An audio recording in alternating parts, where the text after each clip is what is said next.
Good morning! It's a beautiful day with me, Master Hans Kua. Ito po ang horoscope for the day sa araw ng Biyernes, February 21. Para sa mga pinanganak ng Year of the Rat, ang darating na surprise ay mula sa mahal mo. Ipakita ang iyong gratefulness at pagpapasalamat. Silver at 9. Kay Ox naman tayo iwasan ang pagiging stagnant. Keep moving kahit sa bahay lang. Gold at 2. Kay Tiger naman, isang bagong project ang magbibigay sa iyo ng pagkakataon na magpakita ng talents at skills mo. Orange at 8. Si Rabbit naman tayo iwasan ang impulsive buying upang mapanatili ang financial stability.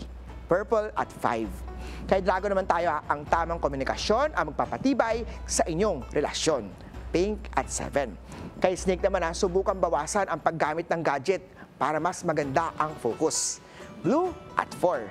Ito naman sa Year of the Horsey, huwag magpuyat. Ang tamang tulog ay mahalaga sa kalusugan. Red at 6. Kay Ship naman tayo, huwag mag-alala kung single ka pa rin. Enjoy the freedom and self-discovery. Green at 1. Kay Monkey naman tayo, maglaan ng oras para romantic gesture. Ito po ay magpapalakas sa inyong relasyon. Yellow at 9. Kay Rooster naman tayo, huwag babalawalain ang minor health issue. Magpakonsulta agad kay Doc. White at 3.